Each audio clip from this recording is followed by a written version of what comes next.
राशि, आज तुम उदास होकर क्यों बैठी हो? कोई प्रॉब्लम है क्या? मेरी माँ मर गई है और पापा अब मेरे लिए नई माँ लाने वाले हैं। नई माँ मतलब सौतेली माँ। सौतेली माँ तो बहुत खराब होती है। मैं तो कहती हूँ अपनी सौतेली माँ के पास भी मत जाना। सुना तो मैंने भी है कनिका कि सौतेली माँ बच्चों पर बहुत अत्याचार करती है। इसीलिए तो कहती हूँ सौतेली माँ को कभी अपनी माँ समझने की भूल ना करना। वरुण का छोटा सा परिवार था। पत्नी आशा और 12 साल की बेटी राशि। कुछ दिन पहले अचानक ही आशा की मौत हो गई थी और राशि अभी बहुत छोटी थी। इसीलिए वरुण ने दूसरी शादी करने का फैसला कर लिया, क्योंकि वह नहीं चाहता था कि राशि को माँ के प्यार और देखभाल की कमी महसूस हो। इसीलिए वरुण राधा से शादी करके घर ले आता है और राशि से कहता है, राशि बेटी, अपनी माँ से मिलो। आज से राधा ही तुम्हारी माँ है। हाँ, इस सौतेली आंटी को तो मैं कभी माँ न कहूँ। ऐसा नहीं कहते बेटा, जरा मेरे पास तो आओ।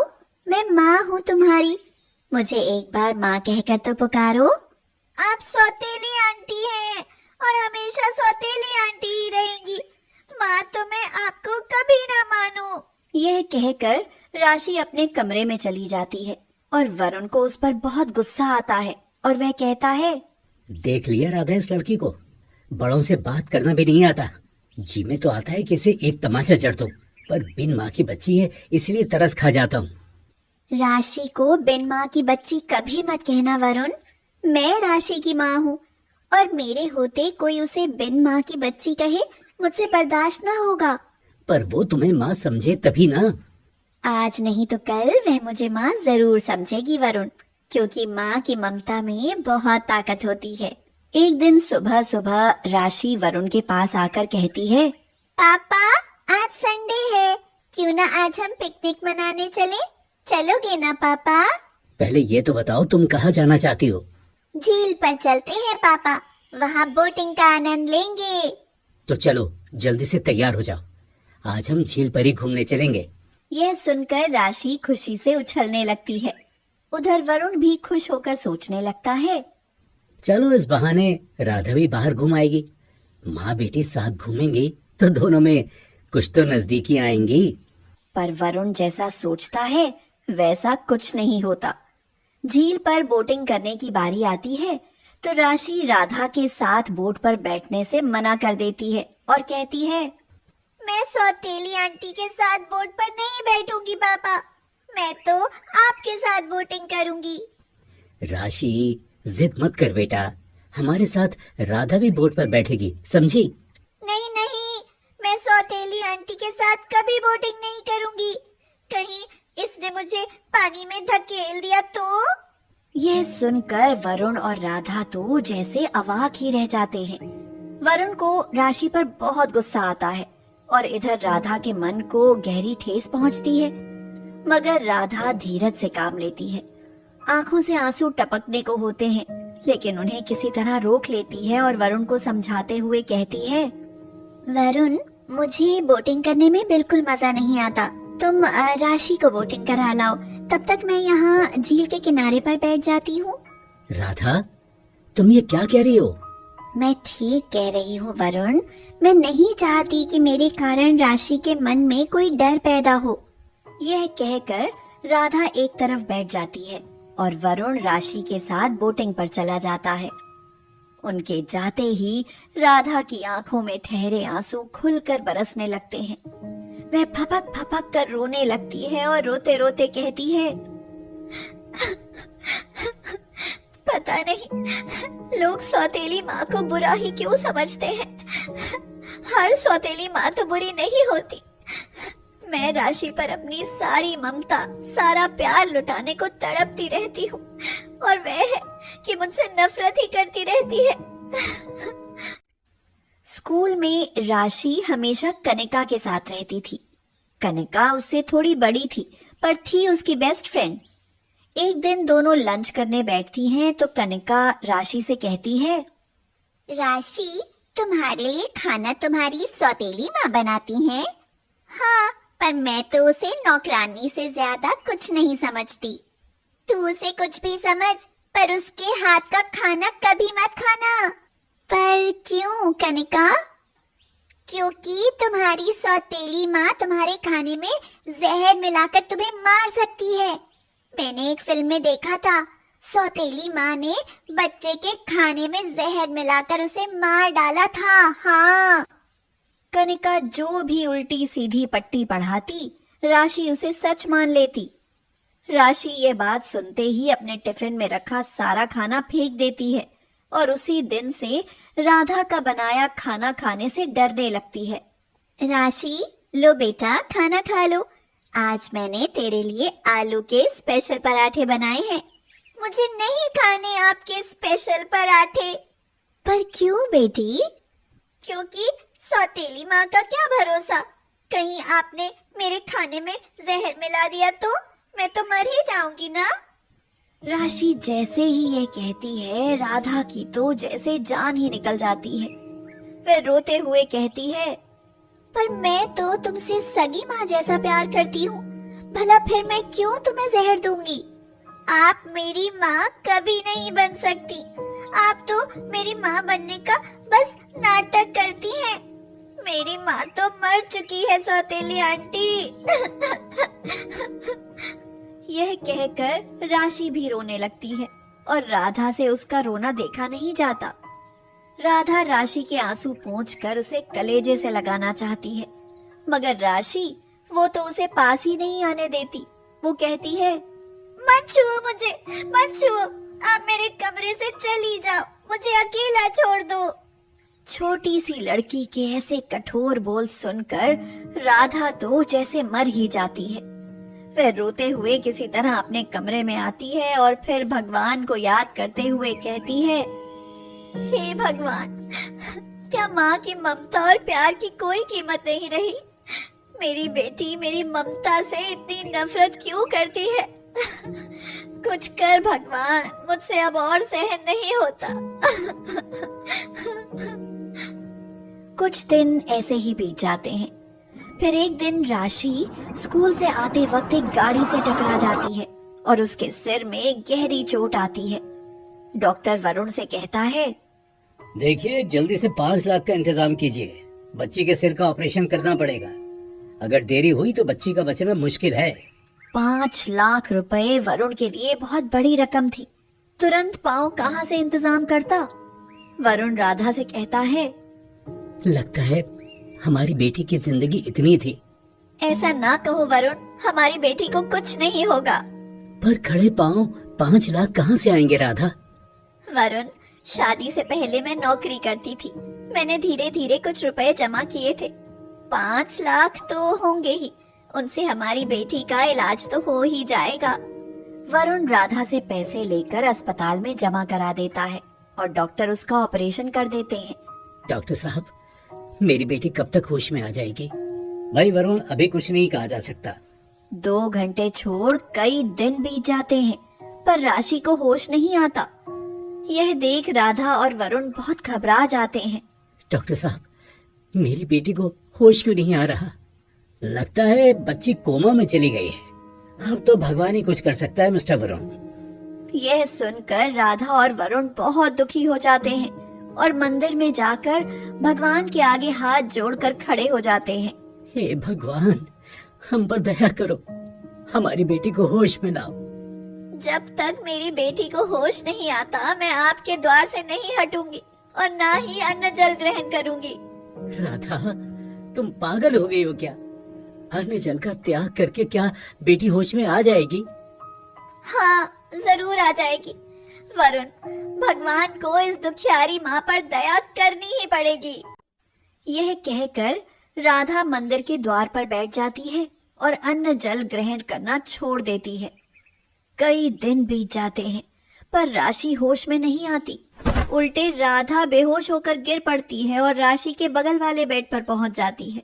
बेटी तो संकट पे थी ही, अब माँ पर भी संकट टूट पड़ा। मिट्टी में मिल गया भगवान का भरोसा। लगता है न बेटी बचेगी और न ही बेटी की माँ। वरुण यह कह ही रहा होता है कि तभी राशि को होश आ जाता है। पापा, पापा, मुझे घर जाना है। हाँ बेटे, घर भी चलेंगे। तभी राशि की नजर राधा पर पड़ जाती है। बेहोश राधा को देख राशि पूछती है, पापा, इन सौतेली आंटी को क्या हुआ है? इसने तेरी जान बचाने के लिए खुद की जान जोखिम में डाल ली बेटी। पर कैसे? राशि के यह पूछने पर वरुण उसे सारी बात बता देता है और उसकी बात सुनकर राशि की आंखें नम हो जाती हैं। वह बेहोश राधा को माँ माँ कहकर पुकारने लगती है।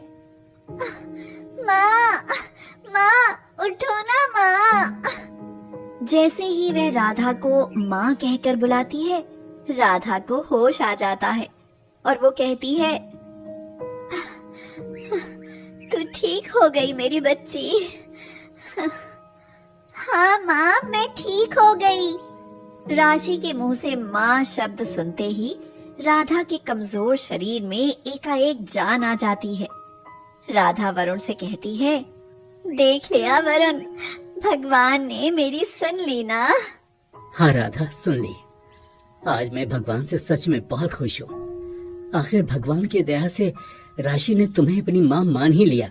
इस तरह राशि राधा को अपनी माँ मान लेती है और दोनों माँ बेटी की तरह रहने लगती हैं।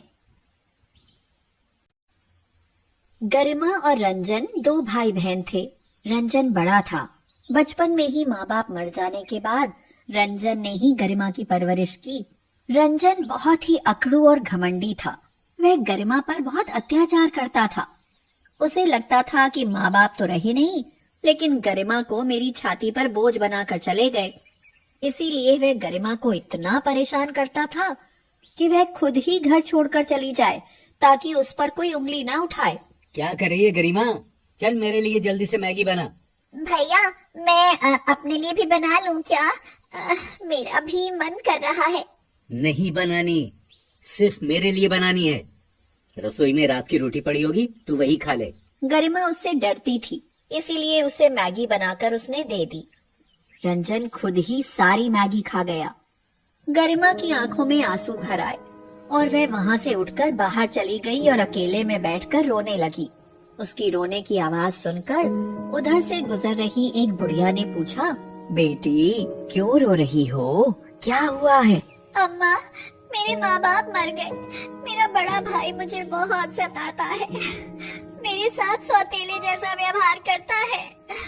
हिम्मत रखो, रोने से कुछ नहीं होगा। कहते हैं जहाँ सच ना चले वहाँ झूठ सही, जहाँ हक ना मिले वहाँ लूट सही।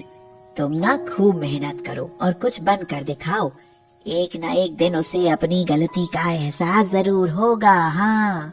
ये कहकर बुढ़िया तो चली गई और गरिमा जब घर गई तो देखा कि रंजन पलंग पर लेटा हुआ टीवी देख रहा है। गरिमा को देखते ही वह बोला, हो गया सैर सपाटा। कहाँ घूम कर आ रही हो? घर की तो कोई चिंता है ही नहीं। अरे माँ होती तो आज ऐसे खुली ना घूमती। चल एक काम कर, मेरे लिए 2 अंडों का ऑमलेट बना दे और साथ में मैगी भी। और खबरदार तूने उसे छुआ भी तो मैगी के बिना तो मेरा पेट ही नहीं भरता। गरिमा मन ही मन बोली, जहाँ हक ना मिले वहाँ लूट सही। सही कहा था अम्मा ने। आज मैं भी खाऊंगी ऑमलेट और मैगी भी। गरिमा ने मैगी बनाकर साइड में रख ली और ऑमलेट बनाने लगी। उसने सोचा कि जब तक भैया अंदर टीवी देख रहे हैं वह चुपके से मैगी खा लेती है। गरिमा जल्दी जल्दी मैगी खाने लगी, मगर तभी वहाँ रंजन आ गया और गुस्से से बोला, हे भगवान, अच्छा तू मुझे झूठी मैगी खिलाने वाली थी। मैं भी तो सोचूं कि दिन प्रतिदिन तू इतनी फैलती क्यों जा रही है। आज मैं खिलाता हूँ तुझे मैगी। रंजन ने गुस्से में मैगी तवे पर डाल दी, जहाँ अभी ऑमलेट के लिए कच्चा अंडा पड़ा था। गरिमा बोली, ये क्या भैया, आपने तो सारी मैगी और ऑमलेट खराब कर दिए। अब तू खा इन्हें। अगर तूने फेंक दी ना तो देख लेना, फिर मैं तुझे घर में खाना नहीं खाने दूंगा। लेकिन भैया, ये मैगी तो ऑमलेट के साथ मिलकर खराब हो गई। अब मैं इस खराब मैगी को कैसे खाऊंगी? खानी तो तुझे पड़ेगी, क्योंकि मुझे ये तुझे ही खिलानी है। तूने मेरी मैगी झूठी करी थी ना। गरिमा चुप हो गई। अब वह क्या करे, कैसे खाए। देखने में तो ठीक, मगर हाय, खाने में कितनी बुरी लगेगी ये ऑमलेट वाली मैगी। चल गरिमा, अब इसे खाकर खत्म कर। अरे फ्री की नहीं आती, पैसे लगते हैं। चल खा जल्दी। गरिमा डर के मारे मैगी वाला ऑमलेट खाने लगी। उसे लगा था कि इसका स्वाद बहुत बुरा होगा, लेकिन ये तो इतना स्वाद लगा कि मन कर रहा था कि वह खाती ही रहे। अगर भैया को बताया कि ये बहुत स्वादिष्ट है तो वो मुझे खाने ही नहीं देंगे। इससे तो अच्छा है कि मैं चुपचाप मजे लेकर खाती रहूं। हाँ, क्या सोच रही है?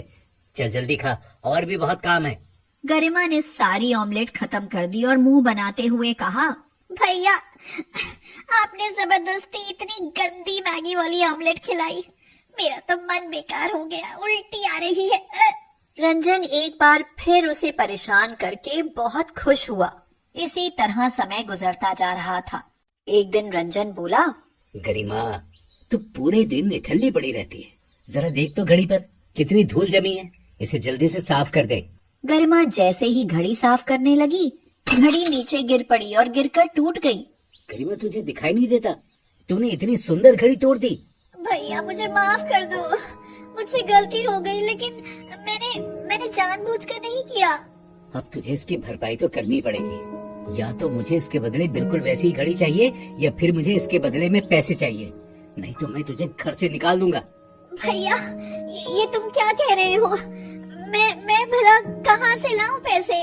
कहीं से भी ला, कुछ भी कर, पर ये घड़ी मुझे वापस चाहिए। गरिमा मन ही मन सोचने लगी, माँ, काश तुम जिंदा होती तो देखती कि तुम्हारा बड़ा बेटा मेरे साथ कितना अत्याचार कर रहा है।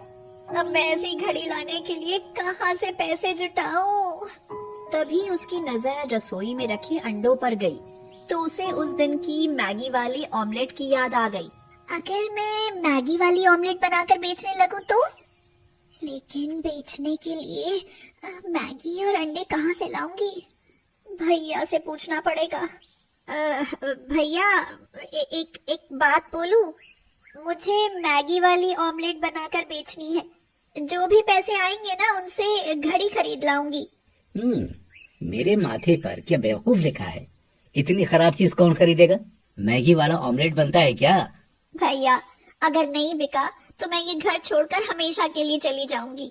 रंजन खुश हो गया कि उसकी आंख का कांटा खुद ब खुद निकल जाएगा। उसने सोचा कि वह उसे कुछ मैगी के पैकेट और ऑमलेट के लिए अंडे दे देता है। कम से कम इससे उसे जिंदगी भर के लिए छुटकारा तो मिलेगा। गरिमा बहुत खुश हुई। उसने फटाफट वहां से सामान उठाया और मैगी ऑमलेट बनाने की तैयारी करने लगी और एक मेज बाहर रखकर उस पर मैगी ऑमलेट बनाने लगी। अरे भाई कोई देखो, सब लोग आओ, देखो तो मेरी बहन पागल हो गई है, मैगी वाली ऑमलेट बना रही है। अरे वाह, देखने में तो बहुत अच्छी लग रही है भाई, हो सकता है खाने में भी अच्छी लगे। गरिमा ने 20 रुपए प्लेट मैगी ऑमलेट बेची। रंजन उसे मुंह चढ़ाते हुए वहां से चला गया। गरिमा के पास कम सामान था, इसलिए कम ही बना सकी, लेकिन जिसने भी खाई तारीफ करता चला गया। गरिमा ने सोचा, आज मेरी जितनी भी मैगी ऑमलेट बिकी है, क्यों ना मैं इन्हीं पैसों से और सामान खरीद कर यही काम शुरू कर दूं।